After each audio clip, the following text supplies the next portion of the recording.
इस एपिसोड की शुरुआत वहीं से होती है जहाँ पे पिछले एपिसोड के अंत में इंस्ट्रक्टर हमारे मेन कैरेक्टर से बोलते हैं कि मैं वह सब सभी चीज़ें जानना चाहती हैं जो भी यहाँ पे हुआ। तभी हमारा मेन कैरेक्टर पूछता है कि आप ग्रे डेविल के बारे में जानना चाहती हैं। सॉरी, ये बात इंस्ट्रक्टर पूछती तो हमारा मेन कैरेक्टर पूछता है कि आखिर आप क्या बात कर रही हैं। तब वो टीचर बोलती क्योंकि मैं पूछ रहा हूँ तो इसीलिए क्योंकि सब कुछ तैयार हो चुका है।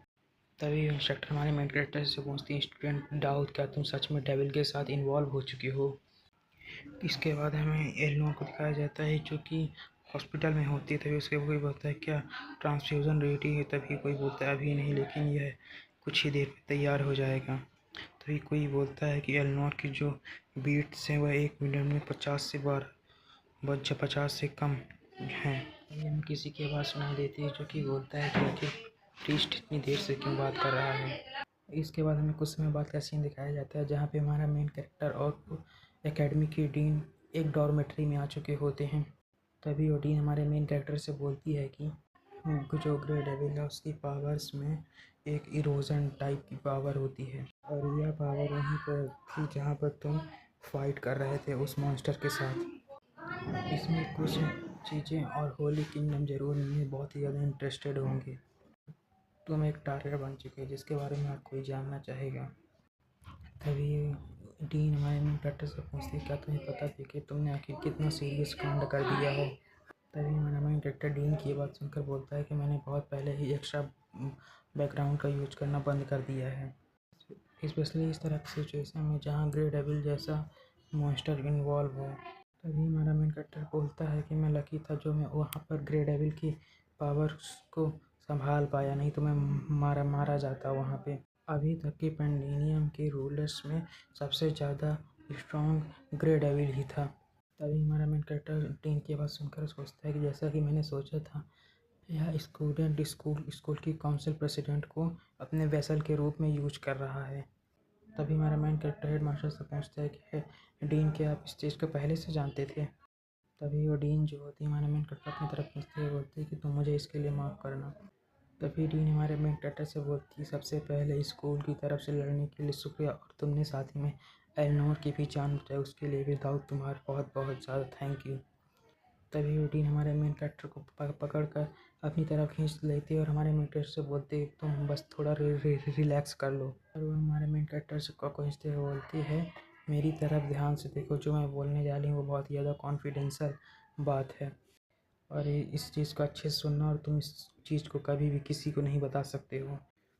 तभी वो डीन हमारे मेन कैरेक्टर से बोलती है कि हीरो के लास्ट बैटल के बाद ये डेविल्स के सभी फ्रेगमेंट इधर उधर सैटर्ड होकर बिखर चुके हैं और अगर उन टुकड़ों में से एक भी स्कैटर्ड टुकड़ा इस वर्ल्ड में फिर से मैनिफेस्ट होता है तो जो दूसरे लोग हैं वो उस व्यक्ति के चारों ओर इकट्ठा होना शुरू कर देंगे। और क्योंकि वह ग्रे डेविल में पहले ही किसी तरह से अवेकन हो चुका है तो जल्द ही उसके पास भी बहुत सारे लोग इकट्ठा होना शुरू हो जाएंगे और जो अदर डेविल वेसल्स हैं वह भी उसके पास आना स्टार्ट कर देंगे। तभी हमारा मेन कैरेक्टर सोचता है कि ओरिजिनल एपिसोड में भी जो डेविल्स वेसल्स वो हमेशा से ही क्लैमिटी का कारण बनी हैं। हमारे मेन कैरेक्टर दिखाया जाता है जो कि डीन की गोद में होने के कारण बहुत ही ज़्यादा शर्मा रहा होता है। हमारा मेन कैरेक्टर सोचता है कि जो क्रिम्सन डेविल का वेसल था वो रेड नाइट इंसिडेंट के कारण बना था।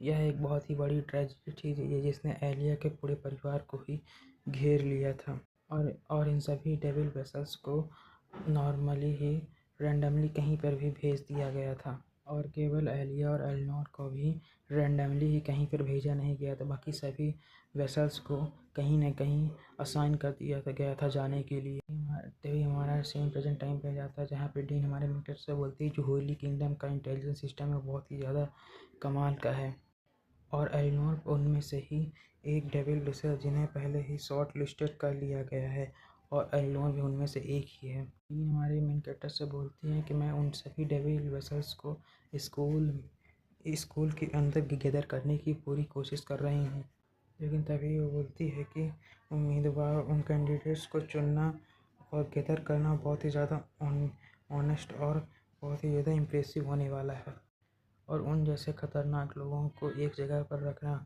में कोई भी फ्लॉस हुआ तो बहुत बड़ी ट्रेजेडी हो सकती है। तभी ओडिन हमारे मेन कैरेक्टर से बोलती है ट्रू लव उनमें से जो एक डेविल वेसल था उसको किसी के साथ प्यार हो गया था और इसके रिजल्ट में जो डेविल के टुकड़े थे वो पूरी तरह से स्कैटर्ड होकर ख़त्म हो गए।